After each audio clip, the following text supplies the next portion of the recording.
Thank you for joining us. I'm Kurt Anderson. It is my pleasure, along with my co-host, Dr. Tyler Mucci, to welcome you and our guest, Rick Mastracchio, retired NASA astronaut and RPI electrical engineering alum.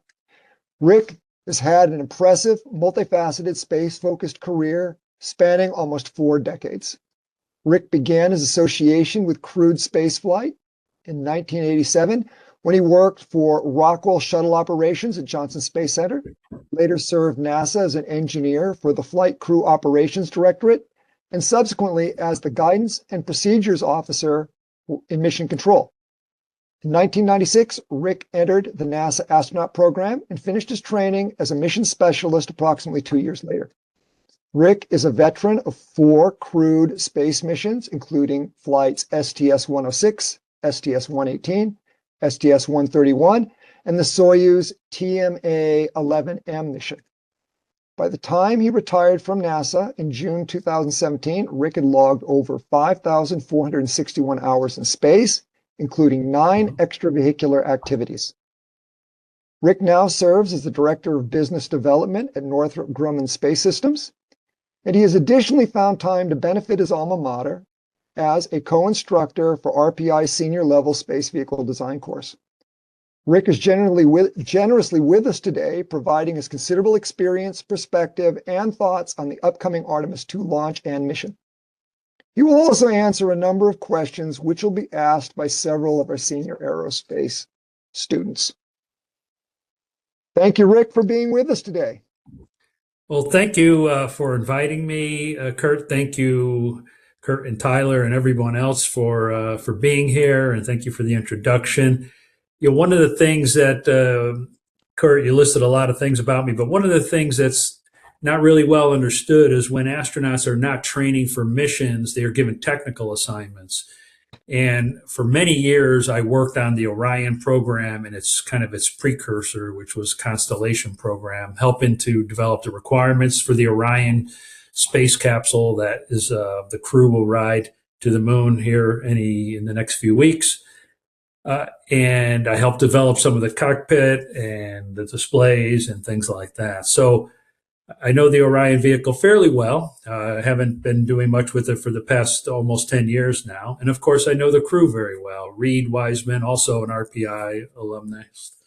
He and I trained in Russia. He was my backup for my Soyuz mission, so we know each other very well. And of course, I also know all the other crew members through various jobs that we work together at NASA. I guess I just wanted to summarize, this is Artemis II. So the question might be, well, what was Artemis 1? Artemis 1 was nearly 3 years ago, I believe, 2.5, 3 years ago, where it was uncrewed mission. So it was basically the Orion capsule was launched, orbited the moon one time, and then came back and it tested out a bunch of the various vehicle systems. So Artemis 2 will be very much concentrating on repeating what Artemis 1 is from a mission perspective. But the big difference is obviously we got to keep the crew healthy and safe during this mission. So environmental control, life support systems are going to be the big thing that the ground folks and the crew will be testing out. So anyways, thanks for having me, and happy to start answering questions, Kurt or Tyler. So I'll start us off. Our first question is going to be from Donald Perpetua. Ask away. Thank you, Professor Mucci, and thank you, Mr. Mastracchio. From your perspective, how will Artemis II act as a pathfinder mission for deep space travel, and what are the key unknowns and capability gaps that need to be addressed before deep space travel is feasible? Yeah, so deep space travel right now is cislunar space, the area around the moon. We can go someday. We're going to go to Mars and maybe beyond. But right now, deep space travel and in our somewhat limited capabilities, means going to the moon and the area around the moon. So obviously, Artemis II is a test of that. We haven't gone. What was it? 6 or 7 Apollo crews have gone beyond low Earth orbit. But since 1972, get my facts straight, all crewed missions have been in low Earth orbit. Every space shuttle mission, low Earth orbit, every space station, mission. Space station is in low Earth orbit. The Russians, the Chinese, everything has been in low Earth orbit. So this will be the first crewed mission beyond low Earth orbit since, what is it? Whatever it's been, 54 years. So what they're really going to test out is a whole new system, a whole new launch vehicle, the SLS, the Orion capsule that sits on top of the SLS. And building a safe vehicle to deliver humans to deep space is very challenging. And so Orion will be testing out life support systems. Things as simple, we may say as simple as a toilet, but trying to operate a toilet in zero G is not trivial. So all those systems will be tested out during this mission. And it opens up the path to, okay, now we know the vehicle checks out. Now let's do more and more sophisticated missions. Artemis 1 is just going to do one orbit of the moon and come back. So we want to go there for more than, a couple hours, obviously. Thank you. Thanks. Excellent. Thank you, Rick. Our next question is going to be from Claire Heinold. Hello. So my first question is, what are the crew's members' individual roles and how they differ from roles that we've seen on the past moon missions? Yeah, so there's 4 crew members. There's Reed Wiseman, who's the commander of the mission. And there's Victor, Victor Glover. We get the names right. And I don't remember, I don't know what they call themselves. We actually debated, what do we call the commander and his co-pilot? So in the space shuttle, we called them commander and pilot. And I'm not sure if we ended up with that lingo here again, but there's 2 operators of the vehicle, the commander, Reed Wiseman, for lack of a better word, or a shuttle related word, the pilot, Victor. And they'll be sitting up, let's call it up front inside the Orion capsule, and they'll have access to all the displays and controls. So they each got hand controllers to manually control the vehicle as necessary. They have displays with edge function keys to select what we used to call item entries. In other words, enter data or make selections on the displays. Jeremy and the rest of the crew are really, those are, again, lack of knowing what we call the names. We used to call them mission specialists in the space shuttle world. Their roles will be not much role during ascent and entry. Their roles will really be during orbit. They'll probably have roles for running experiments, doing photography and things like that. Thank you. Yep. Our next question is from Andrew Babson. Andrew. Thank you. Hello, Rick. What do you feel have been the greatest changes to the living environment on extended mission spacecraft? So coming from the Apollo to then Space Shuttle and then now to Artemis 2's Orion. Yeah, I hate to keep saying the same thing over and over again, but a toilet was a big improvement over Apollo. So that's one thing that comes to mind. The Orion spacecraft, the capsule is basically 150% the size of Apollo. So they actually take the exact same size and shape of the Apollo, and they just expanded it by 50%. And so now it can handle 4 people instead of 3 people. Some of the improvements are, it does. I mean, without joking, it has a toilet, which is obviously, a nice creature comfort to have. The other things are life support systems have changed dramatically in that there's not the Apollo days, the life support systems for scrubbing CO2, there was consumables. In other words, you had a certain number of LiO canisters, for example, and once you ran out of LiO canisters, you no longer could scrub CO2.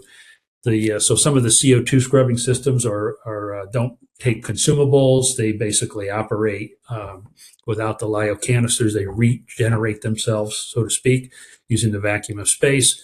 So these systems are more sustainable, let's say.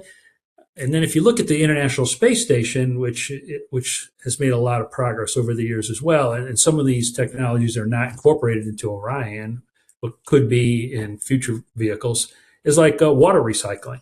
The International Space Station is pushing nearly 100% of the water being recycled. That means the water you drink, the water that you sweat, the water that you pass through your body is all collected, recycled, and reused. And that's really huge because I did the math recently. For 4 people to live on orbit, let's just say you need a gallon of water a day. That's almost like 5,000 kilograms of water a year. So imagine if you had to launch 5,000 kilograms of water to your space station every year, as opposed to 0 kilograms. That's a huge difference. And now take that's low Earth orbit. Now take that to the moon and Mars and things like that. So obviously the systems have gotten much more sophisticated over the years, but it's still the basic danger is still there that, delta V trajectories and all that, the laws of physics still apply and those dangers are still there. Great. Our next question is from Sarah Rickborn. Sarah. Thank you. The astronauts will be traveling for approximately 10 days. How does being in space and confined in the capsule this long affect your body and your mental health? Yeah. Hi, Sarah. Good question. So I did 3 space shuttle missions, and those were about 13, 14 days, 12, 13, 14 days. So this is similar. And and then I did an ISS mission, which was 188 days, and that's very different. So over 188 days, obviously, you have to maintain a certain level of physical fitness. So in other words, you have to you're going to lose a lot of muscle mass, and you're going to lose a lot of bone density. So for those long duration missions, you have to exercise, you have to run on a treadmill. Those impacts keep your bones strong. For a 10-day mission or even a 14-day mission like the space shuttle, you don't necessarily have to exercise daily. The crew will have some simple exercise equipment to utilize, like similar to what we had on shuttle. We didn't have a treadmill. We had like a little exercise bicycle, for example. But I always thought of exercise on a 10 or 14-day mission as optional. But it's certainly, there's certainly advantages to exercising because your body is changing. Your body is getting used to that 0G very, very quickly. As soon as you get into orbit, your body starts to adapt to that. And by exercising, you can make the return back to that 1G environment much more comfortable for yourself. The other thing is really the bigger challenge is really living in that very small capsule with with your 3 now closest friends. The space shuttle was a fairly good sized vehicle. It's probably maybe it was 3 or 4 times the volume of Orion, and the space station obviously is 100 times the volume of Orion. But Orion's pretty small. There's not going to be any place for private. It's basically a small room with 4 chairs in it and some lockers, basically. So there's very little privacy. And so the crew's going to have to learn to work together. And that's why you train together. That's why you do specific events. And I think, they're going on the greatest adventure of humankind. So my guess is they should all have smiles on their face the whole time. Thank you for that, Rick. Our next question, we're going to go back to Donald Perpetua. Thank you.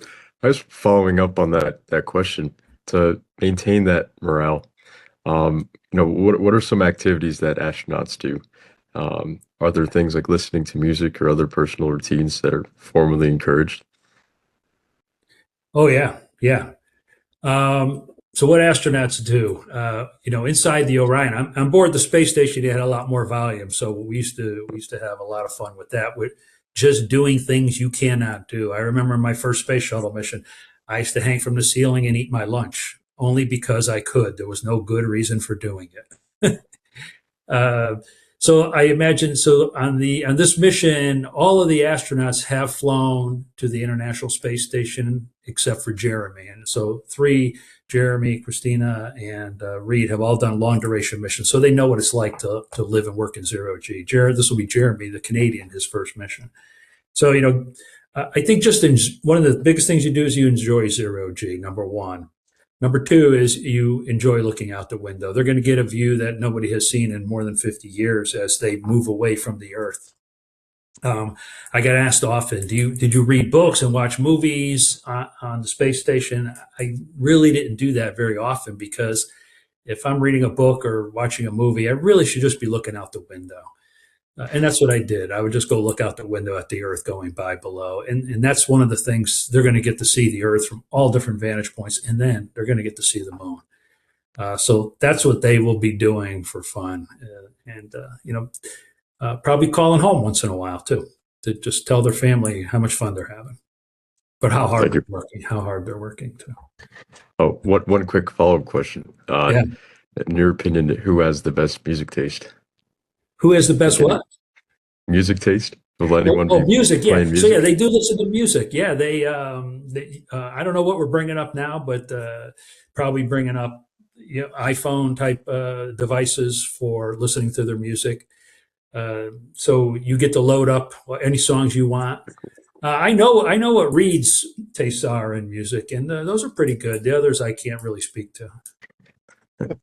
Hey, thank you. Yeah. Thank you for that, Rick. Next, we're going to go back to Claire Heinroll. Hello. So my next question is, as a former astronaut and someone who has worked in operations, what is the biggest thing you are looking forward to on this launch? Okay, so the number one thing I look for on any launch is the people coming home safely. Obviously, that I probably don't have to say that, but that's obviously what anybody who's watching a launch should think about. But truthfully, the real thing is the success of the mission is a huge milestone, and this mission doesn't have to be 1,000% successful. What I mean by that, I'm not saying something's going to go wrong that affects the crew or affects the mission in any great way. But, when NASA's operating a spacecraft, especially a new spacecraft, they're going to be very picky. Hey, this temperature sensor doesn't seem to work the way we expect. These are things that they're going to write up and say, hey, there's a temperature sensor here. We expected it to act a certain way, and it acted differently. That's an issue that we need to go understand. Things as little as that. So, my hope is that the mission is relatively successful. Obviously, the crew comes home safely. They accomplish the major tasks that they will do. They orbit the moon. They get great pictures and things like that, so that the subsequent missions can then go in a timely manner. That would be fantastic. Great. A follow-up question to that is there anything you're looking forward to witnessing from here on Earth rather than from in space this time? Well, I'm going down for launch, so that's the only part of it I'll actually physically see if they keep moving the launch date and I keep moving my airplane tickets, and so hopefully those two things will align when the right time comes. I did see Artemis 1 launch, so obviously seeing the Artemis launch is going to be a thrill. I saw Artemis 1 launch, and I never felt such power before. And I saw a lot of space shuttle launches, and those are very powerful. But the Artemis 1, I thought the power was incredible, and I was 3 miles away from it. But I will be watching NASA channel, the TVs, and things like that, and just seeing the crew looking out the window at the moon and seeing the moon and the crew in the same picture. And that's huge. That hasn't been done in more than 50 years. It's crazy how exciting something so simple can be. Yeah. Thank you. Great. Thank you. Next, let's go to Andrew. Thank you. So you briefly touched upon it before, but what is the most important data NASA wishes to learn from Artemis 2? Is there a focus on scientific data or engineering data? Yeah, this is mostly engineering. I'm sure there's some science experiments that because it's a science of opportunity, let's call it. Right, we're going to have 4 astronauts in a small capsule heading towards the moon for, somebody said, like 10 days. Out of those 10 days, there's probably a good 8 days or so where they could do science of some kind. But mostly it's an engineering mission. The science is just a good opportunity. And the engineering is really the life support systems, the thermal control systems, waste management systems, all the things. Like when they launched Artemis 1, there was no life support system. So this is the first launch with a life support system. displays and controls. There was no displays and controls. So now Reed, or for example, one of the things Reed, the commander, will do is he'll actually manually fly the Orion. After the Orion departs the upper stage of the launch vehicle, Reed will take manual control. He'll do a 180-degree turn, and he'll approach the vehicle that they just separated from. And for those of you who remember Apollo days, that's where you would go in and grapple or dock with another, like a lunar lander, say, and you would pull it out of the launch vehicle's upper stage. So they're not going to dock with anything. They don't have a docking mechanism, but Reed will manipulate the vehicle manually. He'll fly the vehicle manually, test out the controls of the vehicle to see how it responds, and kind of simulate that they were going to go do that. That's huge. You remember, sometimes a spacecraft doesn't fly the way you think it does. So getting a real human in the loop to test it out is a big plus. And then the other big thing is really the re-entry of the Orion capsule through the Earth's atmosphere and the thermal aspects of that. On Artemis 1, the vehicle landed successfully and safely, but they saw things in the heat shield that they could not explain from a modeling perspective. And that makes engineers nervous, because if you can't explain it, then how do you know if you really understand everything that's going on? So that will be really huge. Great. Sarah, a related question. So you've talked about different results that NASA is hoping to gain. What result from this mission are you looking forward to the most? Yeah, the thermal, I think I kind of line up with NASA, right? Because I'm kind of like a NASA guy, or at least I was. So the thermal thermal protection system has gotten a lot of press, some bad, in terms of how it performed on Artemis 1 and how it will perform on Artemis 2. So that's going to be probably number one. And number two for me would be the life support system. I have no doubts it will work, but will it work perfectly? When we first went to the space station, the CO2 scrubbing and the airflow wasn't perfectly designed, because we were building the space station. There would be pockets of CO2, and you would end up with a headache because you were inside a pocket of CO2. This is a much smaller vehicle. It should be a little easier to make sure there's good airflow everywhere. But the life support system is the second biggest thing that I'd be interested in hearing how it performs when everything gets home. Thank you. Next, we'll go to Donald. I'm confident the Artemis crew is going to return safely. However, what are the major risks that receive the most attention, and how have fault detection and anomaly procedures evolved from the earlier programs such as Apollo and STS, and particularly in terms of automation, crew workload, and general streamlining? Okay, let's see. Let's start with the major risks. The first one is the launch of risking on launching on a launch vehicle. It's a lot of power packed into one little package. The crew has an abort system that has been tested. So I think the risk there is there's certainly risk there, but I think the abort system kind of mitigates that risk big time. But anytime you eject from a moving vehicle, it certainly is also dangerous. How has that evolved over time? We've been doing those launch abort systems since the first days of space flight, and crews have utilized them. Not too long ago, a Soyuz launched. I don't know how long ago was that, 4 or 5 years ago, where the crew had to eject off the top of the rocket, and it was an American on board that mission, and they were perfectly fine. They turned around and flew in space 6 months later, got back in line. But I think the sensors and the technology and the computational speeds are much better now. So I think it's even safer now because if you have enough sensors and you have a fast enough computer that detects things going bad, you can get off the vehicle even a few microseconds or milliseconds faster, which makes you that much safer. The next biggest risks really are probably trajectory related and making sure that you point the engine in the right way, you fire the engine in the right direction, you go the right direction, and you come back home in the right direction. Again, I don't think there's much different from the old days. I'm trying to think, again, better sensors, better computers.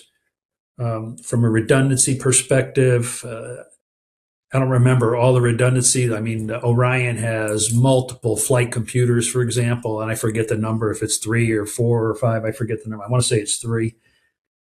The space shuttle, for example, had 5 redundant computers, and 4 of those computers were the primary computers, and they were all checking and talking to each other. And they would vote, those 4 computers can vote, hey, this guy over here, he's gone, so kick him out. So there was incredibly redundant systems and incredibly reliable. And then the 5th computer was a backup computer, just like looking over the shoulder of those other 4. So Orion has not the exact same redundancy, but it has pretty good redundancy. And Apollo, it had redundancy, but not nearly as much as what we have nowadays. And then I'm trying to think of the other risks. The other risks are probably really, I think I have to keep going back to life support systems as a major risk but again, I think the risk of those is pretty low because we have so much technology. We've got so many life support systems running on the ISS. We tested those in a vacuum chamber back in Houston. And again, I think the advantages from the Apollo days is that we don't have to rely on consumables where you bring up a bunch of lyo canisters, but you have systems that are regenerable. They sucks out CO2, and then it can regenerate itself while a secondary system is removing the CO2, and they kind of swap back and forth. So the technologies have definitely changed, and I think things are much improved. But the basic operations from Apollo to Orion are not that much different. I mean, the laws of physics are the same. You need to fire an engine to go places and things like that. Thank you. Excellent. Keeping with that same sort of mindset, our next question is going to come from Claire. Hello. So my third question, building off of what you just discussed, given that the Apollo mission and the Artemis mission differ by roughly 50 years, are there aspects of this moon mission that are no longer as large of a risk as they were in the 60s and 70s? But then on the other side of that, are there some risks that we face today that are significantly larger than they were in the 60s? Yeah. I think I'll answer the second part first, and then probably, I think, and I got to say this in a nice way, one of the biggest risks to this mission is the risk to the program, to the Artemis program. NASA is much less risk tolerant. So NASA is, and the country, right? The politicians who fund NASA, they're not very risk tolerant. In other words, when NASA does something like this, they are expected to succeed. So they have to make sure they are 1,000% ready to launch a mission. So, one of the risks of this mission is if it's not successful, 1,000% or some pick a number, I don't know. Will Congress and the public continue to support it? Will they allow it to continue? Will they say, no, it didn't work, just shut it all down? I think that's a big risk now that in the early days of Apollo, that did not exist. In the early days of NASA, in the early days of Apollo, that was much less because back then they were blowing up rockets and they were doing risky things on a daily basis because they had to. They had to test. They had to test, test, and fly. And they had a lot of failures, and you learn from those failures. So it's kind of I hate to bring it up, but kind of like the SpaceX mentality today is let's just keep launching things, and if they blow up, so what? We'll learn and try it again. Whereas NASA has this different way of doing things in that they want to study it, and then launch it perfectly.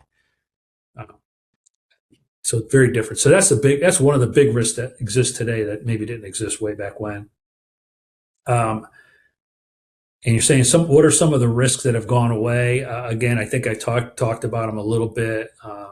The fact that we have regenerative life support systems, the fact that we probably have better computing power and redundancy and things like that.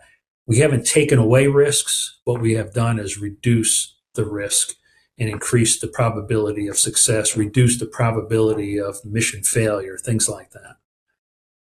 So based on what we were looking at in the 60s, NASA is significantly more risk averse now.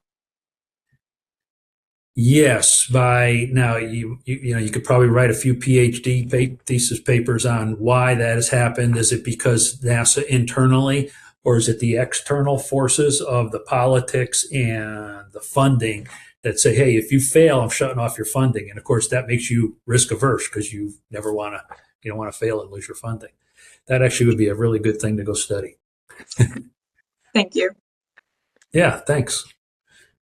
So a related question, let's go to Andrew.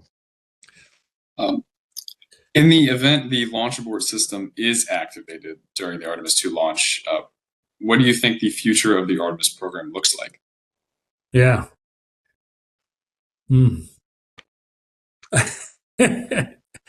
I like to believe that that NASA would go figure out exactly what happened,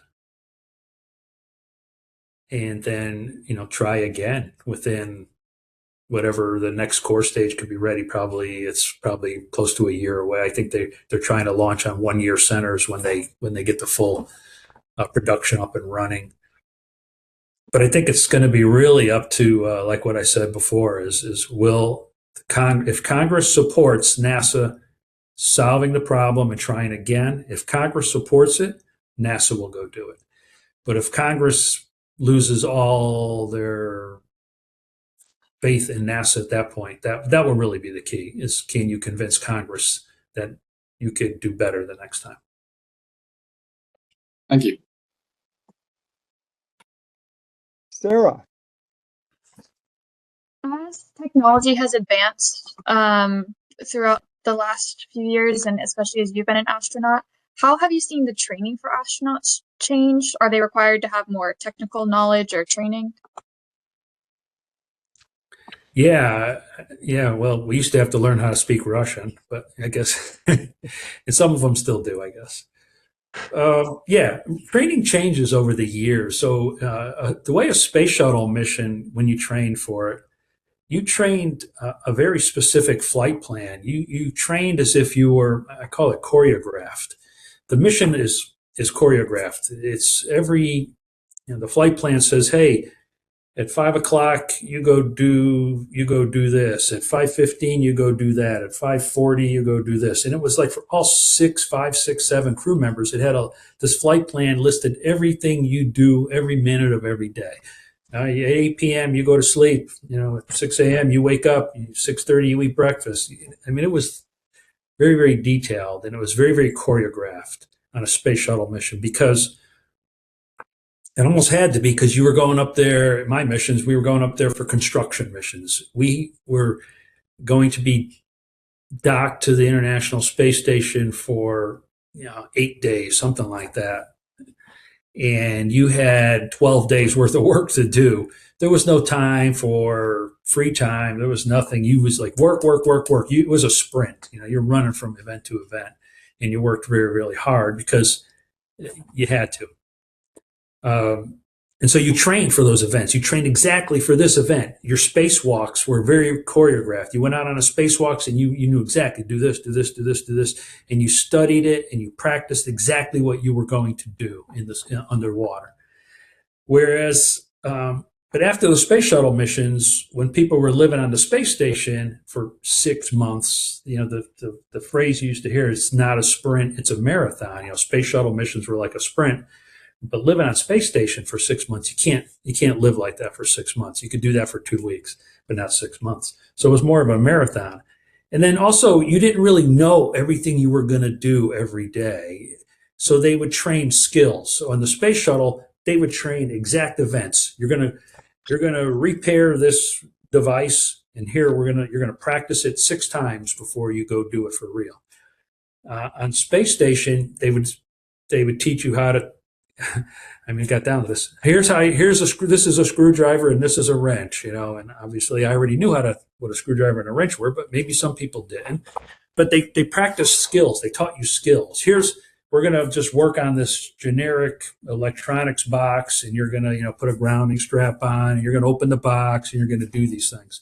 Because when you're on orbit, they don't know what box is going to break over that 6 months. So it's more skill-based, as opposed to specific task-based. So the training was very different. On this Orion mission, it's probably going to be a little bit of a mix. They're going to have a very detailed flight plan, but there's also going to be some skill-based things like the photography out the window, or some of the science experiments and things like that. So it'll be a little bit of a mix. And I think going forward on the Mars, the further away you get from the Earth, it has to be more skill-based. So in other words, let's train somebody as a doctor, not just teach them how to take out your gallbladder, or let's train them as a well-rounded doctor or engineer or something like that. Thank you. Excellent. Next, we're going to turn to Michael Goldstein. Thank you. Thank you, Rick. My question is a bit about the future of Artemis, where they're planning for the current mission to be a step forward to the Gateway missions and so on. How do you believe human spaceflight will have to evolve in order to have continuous human presence outside of low Earth orbit? Yeah, that's a good question. And what NASA's still trying to figure out all those steps, what they're going to be. I could talk about what the recent or current Artemis architecture may be. As you can see, we just got a new NASA just got a new NASA administrator in December, and he's basically studying everything, and he eventually will come out probably with some changes to the architecture. But the Artemis architecture is basically build a gateway that orbits the moon. It's basically a small space station. There are multiple international partners, European Space Agency, the UAE, Canada, Japan, and probably others. All these internationals are getting together to build this gateway. And that gateway will then be a gateway both to the surface of the moon and also maybe even a gateway to move on to Mars. And it's also a good location. It's in halo orbit. Don't ask me to remember what that stands for, because that's an acronym inside an acronym, I think. But it's this highly elliptical NRHO orbit, but it also gives good communication back to Earth. So NASA studied that orbit for years and years and years. I remember when I was there, they would talk about it. Anyway, so the plan is to build that gateway. The plan is to build lunar landers. SpaceX and Blue Origin have won contracts to build landers. The gateway is all under contract. My company, Northrop Grumman, is building the habitat called the HALO Habitat Logistics Outpost, different than the other HALO orbit acronym. And so all this stuff is under contract, and the hardware is being built. I mean, we got the primary structure of the habitat. It's being integrated and outfitted at this point. So the landers will go. Orion will go to the gateway. The landers will go to the gateway. Will be parked at the gateway. The crew will fly the Orion up to the gateway, kind of like a train station. You get off, you hang out in the gateway, preparing for your landing, and then you get in your lander and you go down to the surface of the moon. You do some science, grab some rocks, come back up to the gateway, hang out at the gateway for a little while longer, maybe do more science, move your rocks into the Orion, and then go home. So that's kind of the architecture. And then eventually use this technology to go on to Mars. And then on the surface, they will eventually want to have habitats and rovers and an infrastructure down there. big TBD on how that all plays out. We obviously have to have landers. I think it's not going to change. We certainly still want to have an infrastructure on the surface of the moon. I don't think we're moving away from that, but exactly what that looked like, it will be up to the new NASA administrator. And we're all can't wait to hear what he says when he figures it out. And a follow-up to that, how do you think manned spaceflight is? Is it sustainable if, in the current state, probes can get the scientific data better and manned flights are treated more of as a PR or space tourism? So we call it crewed spaceflight, but so you need to have a good mix of what you call probes, science missions and crewed missions. Science missions can do a lot of things and they can collect a lot of data, but I mean, look at all the data we got on Mars and the data we have on the moon, and yet we still don't really understand, is there ice and water on the moon, and is there life on Mars? Because, probes can't answer all these questions, and I don't know if people will unless they have the right instruments as well, and we get them there safely. So you need to have both. You need to have science missions that go there and understand the environment, and then send crews when you can afford it and when it is safe to send crews. And look, we're not just doing this just to collect data, right? The human race wants to be able to live on other planets. John Young, famous Apollo astronaut, used to always say, we need to be a two-planet species because you never know when Plan A is not working. Yeah.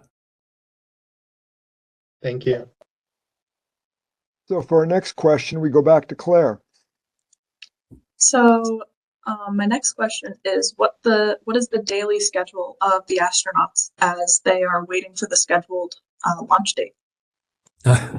Yeah. So they're in this. It's kind of like a Groundhog Day for them. I don't know if you guys know that movie, but where they were kind of repeating things. So they're waiting to go in quarantine, and I think they go into quarantine about 2 weeks before launch, and they go into quarantine so that they don't launch with a cold or the flu or something like that, right? That you just don't want to,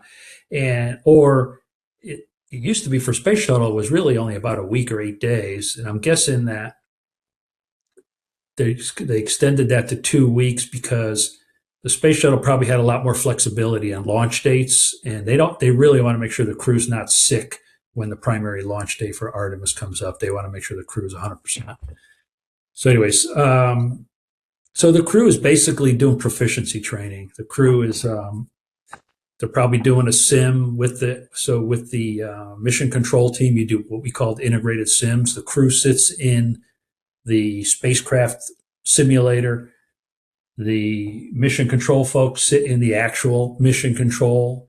And then there's a training team, the bad guys who are putting in faults, so you practice a liftoff and an ascent and an insertion into orbit, and the training team is failing things, and the crew and the ground are working together to solve the problem and save the mission. And so they're certainly doing some amount of that on a weekly basis, probably not daily, but maybe almost daily. They're doing things. They're going out flying in the T-38 to maintain their piloting skills. They're probably maintaining their proficiency on any of the science experiments that may be changing over time. They may say, hey, this science experiment was going to launch last month, but now it's no longer the right thing for what we're going to do. We're going to change to this experiment or something. So things could be changing in the flight plan. I'm sure Reed is practicing his manual maneuver that he's going to fly the Orion.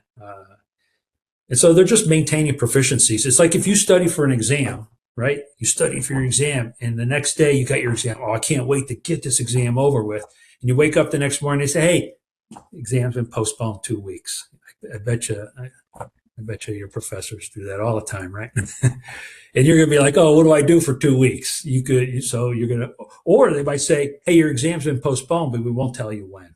What are you going to do, right? You're going to study a little bit every day because you never know when it's going to fall. So that's what they're doing. And then going into quarantine 2 weeks beforehand. And have gone into quarantine a couple times already and then been removed. Thank you. So, quick question from me, Rick. What do you think the greatest technical advances that are being tested and demonstrated on this mission are? The technology, it has to be the launch vehicle. The fact, it's a lot of space shuttle technology, so it really is not advancing. I don't think if it's really advancing the technology, but it is. It's definitely advancing it. The solid rocket boosters are bigger, but those have launched a few times and been tested. The size of the core stage, the tanks and things like that. So everything has kind of been, from the space shuttle days, everything's kind of been supersized, I guess. So supersizing that technology is always a good thing because you want to get more and more powerful. Kind of what SpaceX is trying to build these big, powerful rockets, and it's a challenge when you're trying to push up a lot of mass. I'm not sure. The other things are utilizing technology from the International Space Station, such as life support. Probably the waste management system. It's a fancy word for the toilet. That is, we use the Russian toilet when we're on the International Space Station. So there's really not a lot of good providers of zero-G toilets in the United States. So that technology is certainly needed, believe it or not. Things like that. And then, flying, the other big thing is we've been in low Earth orbit for so long. And from a radiation perspective, that's a pretty comfortable place to be. We use laptop. The International Space Station is full of laptop computers, just off the shelf laptop computers, cameras, video recorders, video recorders. And they get beat up by the radiation. And computers die. They live for a year. Maybe the video recorders that you could see all the pixels frying. If you ever see a NASA video with all these dots on it, that's from the radiation killing the pixels. Now, but that's still the hardware is useful for a year or so. But going into deep space, I think I heard that a laptop computer off a shelf is going to last like days instead of a year because of the radiation environment. So that's going to be the huge thing. We haven't gone beyond low Earth orbit. So all that, what just surviving, the spacecraft surviving in that radiation environment is going to be huge. It's going to be a lot of good information for subsequent vehicles that people are building. Excellent. Thank you so much. And then we're going to go on to Claire again. Hello. My last question is, what are the main differences between the Apollo mission spacesuits and the Artemis mission spacesuits? We do know that the Apollo suits had a problem with their joints binding up due to the moon's regolith. Yeah. All right, so that's an excellent question. I love talking about spacesuits, but it's also an excellent question because it's for Artemis 2. It's a very different architecture that Artemis is doing versus Apollo. I'm not an expert on Apollo, but Apollo really only had one spacesuit, and that spacesuit, they launched in that spacesuit, and then they had a backpack. I'm pretty sure when they went to the moon, they just installed the backpack on the spacesuit in order to walk around on the moon. So they had a one spacesuit with a backpack, a PLIS, a PLSS, primary life support system. So the backpack is your life support. And that's kind of how Apollo solved it. And again, I'm oversimplifying it, but it was basically a one spacesuit solution. Artemis they can't do that or decided not to do that. The Artemis crew will launch in, similar to the space shuttle, it's an ascent entry suit. It's the orange, we call them the orange pumpkin suits that we launched on with Space Shuttle. And that's a suit that's just useful for launch and landing. It's a suit that protects you if the capsule or if the vehicle springs a leak and it can protect you from the depressurization. It has oxygen, it has comm, so you could keep talking to the crew.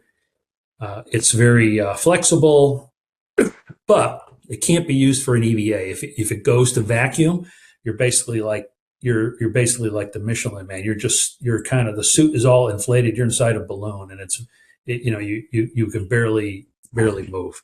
It's not flexible in any way. There's no joints on it and things like that, or very limited joints. So that's what the Artemis 2 crew will be using. For this mission, they are just using a launch and land ascent entry suit. We used to call them AES, ascent entry suit, because they're not walking on the surface of the moon. They don't need an EVA suit, an extravehicular activity suit, whereas the Apollo 1 suit did all of those things. And that's why the Apollo suit wasn't that great, because they tried to make a suit that could do all these different things that were very different functions. The future of Artemis is that there's a company or two out there building a new surface suit.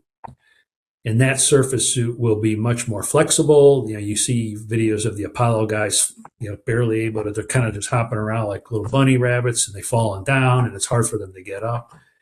But the new Artemis lunar surface suits will be much more flexible, allow the crew to bend over, pick up rocks, kneel down, et cetera, et cetera. And those things are being tested even now.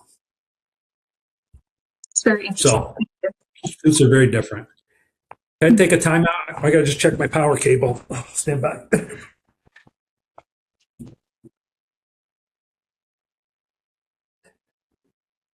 Okay. My plug got unplugged. Sorry. No problem. That's what editing is for. So the next one, look a lot better. We're all going to look a lot better. The next question is for me. We already talked a little bit about it's common for missions as complex as this to have delays for any number of reasons. And what is the crew doing and thinking during these delays? I guess the question I have is, given the number of delays and the length of delays that we see with missions such as this, does the crew have any problem keeping themselves up for the mission? Or is it just so much adrenaline as the launch actually approaches that it's a non-issue? Yeah. I was very fortunate on all my missions. And of course, my wife takes credit for that I always launched on time. When I went down to the Cape, I launched. And of course, my wife took credit. She's been to I don't know, half a dozen space shuttle launches. Every one of them went off, maybe more. She went to a Soyuz launch. It went off. She's gone to Antares launches down in Wildlife, and they launched. She went to Artemis 1 and it launched. So she brags that she's a good luck charm for launches. But no, I didn't have that. There's been shuttle crews that have had a lot of false starts where they go out to the launch pad and even get into the vehicle and don't launch, and then they got to go home for 2 weeks. I did not experience that, but yeah, I could imagine it's hard. It's hard to believe, like, okay, like after last week's tanking test, everything went great. What was it, Thursday, Friday? I forget the days now. And I was like, oh, wow, tanking test was in fact, I got a message from Reed. It's like, tanking test was incredibly successful. We're launching on March 6th. Yay. And then the next morning I woke up, or no, my wife texted me the next day, hey, Artemis is rolling back. I'm like, what? SLS is rolling back? Why? And so that had to be a real gut punch. They probably got very excited. I remember they were going into quarantine that day, etc. That's got to be a gut punch. But, on a first mission like this, a first crewed mission, you got to expect it's going to be a challenge. So Reed I don't know if you know Reed a little bit, and he's an incredibly upbeat guy, always smiling, always happy, always positive. So and even all the other folks, Victor and Christina and Jeremy, all very good folks and upbeat folks. So I think they'll be fine. I think it's going to get to a point where, I'm not sure I believe it yet, but once they get within 3 or 4 days of the mission, they will be excited. Once the countdown actually starts and they are in quarantine and they are getting ready to go suit up and having last second briefings, they will be excited about it. Doesn't matter how many delays you had. Thank you. Yeah. I guess I'll just ask a closing question. Is there anything else you think we should know or understand going into this, like, well, at this point, waiting period for the Yeah. upcoming mission? Yeah, I mean, we talked, I'm trying to think what else is there to talk about. We talked about a lot of good things, a lot of great questions, and it was fun. Yeah, I can't think of anything. I mean, I'll encourage folks to go and look at all the information out there on Artemis 2, on the trajectory that the crew will be flying. There's some good graphics out there. There's a lot of great information out there. There's websites. NASA does a pretty good job on their websites and graphics and things. I'll encourage folks to go look at that. And then I'll encourage folks to follow along the mission. And when, the Artemis is going to swing around the moon, and I don't know the exact times of days or depending on when they launch and all that. And I don't know what the views are going to be. But imagine, I mean, seeing real-time video of the surface of the moon over the shoulders of the crew is going to be pretty darn cool. So I encourage everybody to follow along and enjoy the ride. Thank you so much. So in closing, I'd like to thank, first off, our students, Donald, Claire, Andrew, Sarah, Michael, for submitting great questions and taking time away from your classes so you could actually be here and give your questions as opposed to me and Tyler having to read them on your behalf. Thank you very much. And I very much want to thank Rick for all you have done. First and foremost, your years of service to the country through your time at NASA, and also being a premier educator and how you've strived to educate the layman, the public, students, and even people such as myself who thought they knew something. And so we'll all keep our fingers crossed that the number of incidents between now and the launch are minimum, and that when the launch does happen, it's a very safe and successful launch by all the important metrics that we would use. Yeah. And so with that, I thank you very much, everyone. And I look forward to seeing all of you in the future. And Rick, I look forward to working with you again in the classroom. Yeah, absolutely. Thank you for having me. Yeah, great questions. And I can't believe you guys are skipping class. Get all their names. Thank you very much, folks. Very good. Hope to see you soon. Thank Bye. you. Thank you. Thank you very much. Thank you. Have a good one. Thanks, guys.